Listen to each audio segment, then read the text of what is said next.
Welcome to The Explainer. So, if you've ever caught yourself daydreaming about owning a stunning colonial home up in the Andes, or maybe even your very own working coffee farm, but then you instantly got stressed out about all the international legalities, well, you're in exactly the right place. Today, we're going to demystify the Colombian real estate market. We'll cut right through the confusion and look at exactly how buying property there actually works. And to make this super concrete, we're going to use the incredibly charming, highly sought-after town of Jerico as our prime example. Okay, let's dive into this. Local real estate folks are actually calling Jerico Colombia's best-kept secret. It started as this quiet pilgrimage town and has recently turned into this massive expat discovery. Tucked away in the southwestern corner of Antioquia, it sits right inside the UNESCO coffee cultural landscape. It's got those gorgeous whitewashed colonial buildings, an absolutely perfect climate, and this rich, vibrant culture where life just moves a bit slower. But here's the real kicker. Beyond just the incredible aesthetics, the numbers show a market that is seriously undervalued. It's got genuine soul, and thankfully, it hasn't been priced out of reach yet. Take 71,000 US dollars, for example. Honestly, think about that number for a second. That entry-level price point can literally secure you a genuine townhome right near Jerico's historic plaza. To put that into perspective, if you look just 3.5 hours away at the popular neighborhoods in Medellin, mid-range apartments there are routinely blowing past the $300,000 mark. That is a staggering difference. It's offering a really rare window of opportunity right now, whether you're a modest buyer looking for a getaway or a high-net-worth investor looking to diversify. So, here is the roadmap for how we're going to break it all down for you today. First up, the Jerico opportunity. Second, we'll cover foreign buyer legal rights. Third, we're going to walk through the 5-step buying process. And finally, we'll crunch the numbers on closing and ownership costs. All right, Section 1, the Jerico opportunity. You know, while other picturesque towns in the region, places like Salento or Guatapé, have already seen these massive waves of international buyers that just cause prices to skyrocket, Jerico is sitting there as this affordable, really high-potential market. Getting in ahead of the curve means you get that pristine, UNESCO natural beauty, easy highway access to the Medellin International Airport, and a super safe, close-knit community. Plus, with tourism there growing year over year, the potential to generate strong rental income on short-term properties is just excellent. Moving on to Section 2, foreign buyer legal rights. This is the part where a lot of people get nervous, but listen to this. Colombia is actually one of the most foreigner-friendly property markets in all of Latin America. As a non-resident, you enjoy the exact same full ownership rights as a Colombian citizen.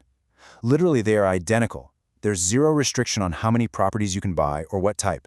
You don't need to jump through hoops to form a local company, and no, you don't need to hold residency. Your legal standing there is absolutely rock solid. Let's jump to Section 3, the 5-step buying process. And this brilliantly illustrates just how straightforward it is. The property system in Colombia is highly transparent, it's notary-based, and the whole thing typically takes just 4 to 8 weeks from start to finish. It logically flows from picking your property and doing a deep dive title check, all the way through signing preliminary contracts, passing a strict legal review, signing the final deed, and then boom, registering your title. Let's actually zoom in on 2 of the most important local terms you're going to run into during this timeline. First up, in Step 2, you're going to sign the Promesa de Compra-Venta. Basically, this is your legally binding preliminary contract. By putting down a 10 to 20% deposit, you officially yank that property right off the market. This document is absolutely vital because it securely locks in your agreed price, it spells out the payment conditions, and it sets your exact target date for the final closing. Then, when you hit Step 4, you've got the Escritura Pública. This is the final public deed. You and the seller will sit down and sign this right in front of a Colombian notary. Now, quick pro tip. Bringing a suitcase of cash is highly discouraged for regulatory reasons. Instead, signing this specific document is what triggers your final balance payment via a secure wire transfer or a certified check. Once that ink is dry, you enter a 5 to 15-day registration period. And after that, you are officially the legal owner of record. But here is a little secret that might totally blow your mind. You don't even need to be in Colombia for any of those legal steps. No way, right?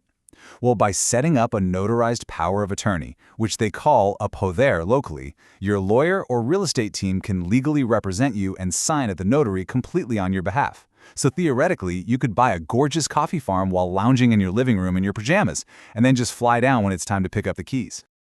Okay, let's wrap things up with Section 4, closing and ownership costs. Let's move to and see how this builds, because when we look at exactly where your money goes, the costs are actually very transparent. Notary fees run about 0.3%, and you usually split that with the seller. The registration tax is roughly 1.67%. Then you have a departmental transfer tax hovering around 0.5% to 1%, and of course your independent lawyer fees, which typically run about 1 to 2% of the purchase price. Now, when you tally all those line items up, you get a very pleasant surprise. Your total buyer closing costs typically run between just 2% and 4% of the property's purchase price. When you compare that to international real estate standards, it is incredibly low, highly competitive. And that means a whole lot more of your hard-earned capital goes straight into the asset itself. But what's really crazy about this market is the ongoing holding cost. I mean, it is remarkably affordable to keep your property running. Your annual property tax, locally called depredia, is based on the cadastral value, which, by the way, is usually assessed way below the actual market value. Monthly utilities in Jerico are some of the lowest in Antioquia, running maybe 30 to 80 bucks US. And if you go big and buy a working finca or a rural property, hiring a full-time caretaker or administrator is incredibly cost-effective, running somewhere around 250 to 500 US dollars a month. Finally, as any smart investor knows, you always need a clear exit strategy. And Colombia makes this surprisingly easy, with zero restrictions on taking your money back out of the country. The trick, you just gotta do your paperwork right on day one. By formally filing a declaración de cambio, which is just a declaration of currency exchange, when you buy the property, you completely guarantee that when you eventually sell, you can seamlessly repatriate your capital and your profits, minus the standard 15% capital gains tax. It's a clean, legally straightforward, and very safe framework. So, we've seen how accessible this market is, we've covered how robust your legal rights are as a foreigner, and we've broken down just how affordable it is to actually close and maintain a property in the coffee region. Jerico really does offer this astonishing blend of natural beauty, cultural richness, and genuine investment upside. The infrastructure is there, the expat community is quietly but steadily growing, and property values are already starting to move upward.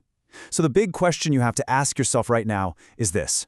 Are you going to enter ahead of the curve, or are you going to wait until the secret is entirely out? Thanks so much for hanging out with me for this explainer. Now get out there and explore the possibilities.